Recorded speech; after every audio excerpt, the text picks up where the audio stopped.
When the church selects us for leadership in the local church, in the district, in the conference, in the different structures, federations, committees, there's usually a level of excitement as people pledge their support and promise to work with you for the duration of your term.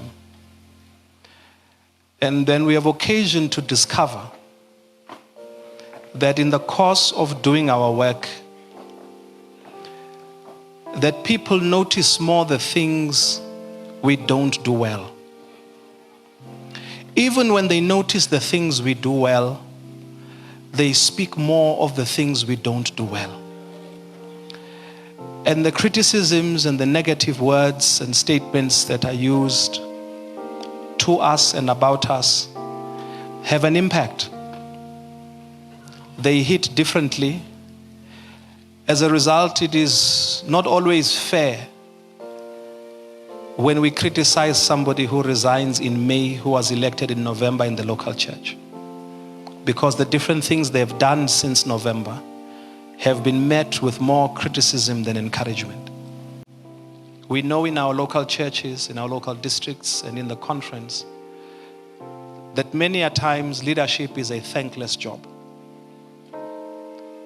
We give you the responsibility, and we treat you in ways we would not want to be treated if we were in your shoes. But sometimes, in the name of holding people accountable, we can be harsh, we can be cruel, we can be ruthless with one another. And so at the end of your term, you've done your work, but we usually finish our terms with a lot of scars, sometimes with open wounds. And there is an expectation that you will smile. There's an expectation that you will be gracious. And yet it has taken its toll on you. And the people who love us, our family members, our friends, our relatives, those who are close to us, the negative things that are said about us in spite of our hard work hit them harder than they hit us. And it takes longer for them to recover than it does us.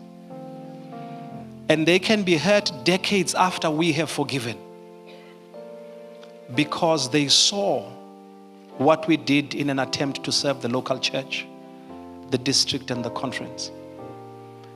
And they're able to see it as lack of fairness. And those of us in those positions of leadership sometimes brush it off or appear to brush it off by saying, this is the Lord's will, I'm serving the Lord, and yet the pain is there and it's real. And so this is a moment where we are simply saying thank you. We see your work. We understand what has gone through your service. We sometimes say people knew their term would come to an end. Yes, we do. But I want to say two things.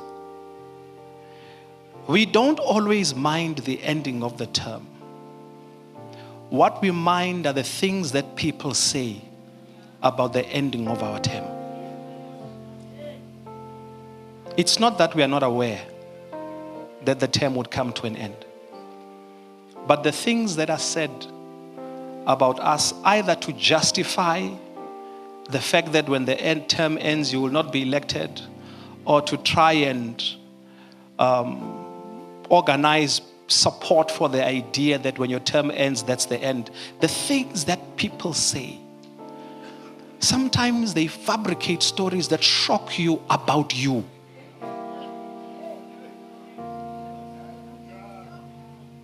And sometimes you wonder, what did I do next? Because this story is that new. You yourself are interested. When you see people hurt after elections, it's not always because they wanted to stay in office forever. It's because of the things we said about them and to them about the end of their term. We can be brutal with one another, unnecessarily so. And so this is also a moment of acknowledging that the end of your term came with things that were said. Things that were said about you. Some were true, but the way they were said was just unkind. Some were exaggerated. Some were downright untrue. But our system does not provide us with a mountain to stand on top of and explain yourself. The rumors do their rounds, and you hope that people will say, no, I don't think that's true. So part of what we are doing here today is to say we know that being in leadership includes people saying things about you, things that will be hurtful to you, things that you wish your family would not hear because you know the impact those things will have on them. And we'd like to take this opportunity to apologize to you for the hurtful things we have said to you as the church. We'd like to apologize to you for the pain we've caused you and your family, particularly towards the end of your term. And we ask that the Lord may give you healing as well as your families. So what we are going to give today is not going to clean all of that. It's just a token of saying, thank you for your service. And we apologize where we have erred. And we pray that the Lord will heal you and your families. And we also want to say to the conference, they have served us to the best of their ability. Their best may not have been what you wanted, but they served. And we thank them for agreeing to serve. Because some of them would not be worse off if they had not been elected. They are worse off now because of what happened. And we hope that the Lord will heal them for it. And we ask that with the new team, be gracious with the people that you elect to lead you. Be kinder, so that when their term comes to an end, they have less scars and less wounds. There is a reason why many PKs, pastors' kids, don't want to work for the church. They have observed how we've handled their parents. And sometimes we've done so without acknowledging our wrongdoing. And today, please accept our gratitude and our apology. May God richly bless you. We are going to give you these tokens of appreciation. The SAU wants to acknowledge your service. The TOC will find its way of hugging you and wiping your tears for the rest of your ministry. They live with you, and they will be able to say and do things to you that will also communicate their gratitude. We just wanted to take this moment to say so. I also want to thank the Trans-Orange Conference for the confidence it showed by electing you into office. They had confidence in you. You served. Your term has come to an end.